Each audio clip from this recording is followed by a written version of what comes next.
किसी को प्रणाम करते हैं, उन्हें नमस्कार करते हैं या हमें कोई प्रणाम करता है तो अनायास ही हमारे मुंह से निकलता है खुश रहो, गॉड ब्लेस यू, सदा सुखी रहो। ये जो प्रणाम के उत्तर में हमारे मुंह से निकलते हैं ना, ये कोई साधारण शब्द नहीं है, ये दुनिया के सबसे कीमती शब्द हैं। आजकल हम इन बातों को महत्व देना बंद करते जा रहे हैं, पर यकीन मानिए जो प्रणाम के जवाब के रूप में आशीर्वाद हमें मिलता है या हम किसी को देते हैं, वो 100% चमत्कारिक शब्द होते हैं, बेशकीमती शब्द होते हैं। एक बहुत प्यारी कथा कहने जा रही हूं।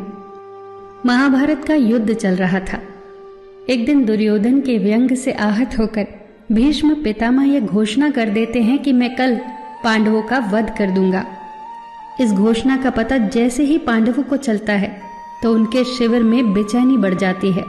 सभी को भीष्म पितामह की क्षमताओं के बारे में पता था, इसीलिए सभी अनिष्ट की आशंका से परेशान हो जाते हैं। तभी श्री कृष्ण द्रौपदी से कहते हैं, तुम अभी मेरे साथ चलो।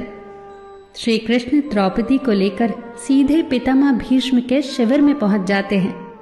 श्री कृष्ण स्वयं तो शिविर के बाहर खड़े हो जाते हैं, पर वो द्रौपदी से कहते हैं कि अंदर जाकर पितामह भीष्म को प्रणाम करो। जैसे ही द्रौपदी ने शिविर के भीतर जाकर पितामह भीष्म को प्रणाम किया तो पितामह भीष्म के मुख से द्रौपदी के लिए ये आशीर्वाद निकला, अखंड सौभाग्यवती भव। जैसे ही ये आशीर्वाद उनके मुख से निकला, उसी क्षण उन्हें स्मरण हो आया कि आज ही तो उन्होंने पांडवों के वध की घोषणा की थी और स्वयं ही उन्होंने द्रौपदी को अखंड सौभाग्यवती रहने का आशीर्वाद दे दिया।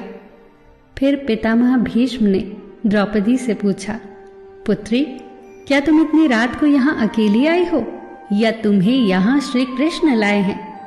तब द्रौपदी ने कहा, जी पितामह, और वो शिविर के बाहर ही खड़े हैं। शिविर से बाहर निकलकर दोनों ने एक दूसरे को प्रणाम किया और पितामह भीष्म ने कहा, मेरे एक वचन को मेरे ही दूसरे वचन से काटने का काम केवल कृष्ण ही कर सकते हैं। शिविर से वापस लौटते समय श्री कृष्ण ने द्रौपदी से कहा, तुम्हारे एक बार जाकर पितामह को प्रणाम करने से तुम्हारे पतियों को जीवन दान मिल गया है। अगर तुम प्रतिदिन भीष्म, धृतराष्ट्र, द्रोणाचार्य आदि को प्रणाम करती होती और दुर्योधन, दुशासन आदि की पत्नियां भी पांडवों को प्रणाम करती होती तो शायद इस युद्ध की नौबत ही न आती। जो हर घर में कलह कलेश का वातावरण रहता है, वो कहीं न कहीं इस बात के मूल से जुड़ा है कि हम संस्कार भूलते जा रहे हैं। हम जाने अनजाने अपने बड़ों की उपेक्षा करने लगे हैं। याद रखना कि हर चीज पैसे से खरीदी नहीं जा सकती, और ये भी याद रखना कि हर बात का जवाब गूगल से नहीं मिलता। उसके लिए बुजुर्गों के पास भी बैठना पड़ता है। शरीर की खुराक के साथ साथ हमारी आत्मा को भी खुराक चाहिए, जो संस्कारों से हमें मिलती है। हम भूलते जा रहे हैं आशीर्वाद के महत्व को। आशीर्वाद एक कवच की तरह होता है जो हर बाधा से हमारी रक्षा करता है। कितनी सुंदर बात कही है किसी ने।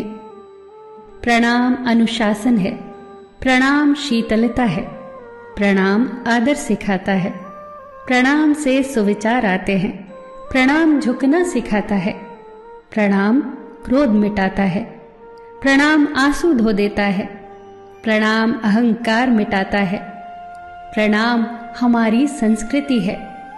आप सभी को मेरा सादर प्रणाम।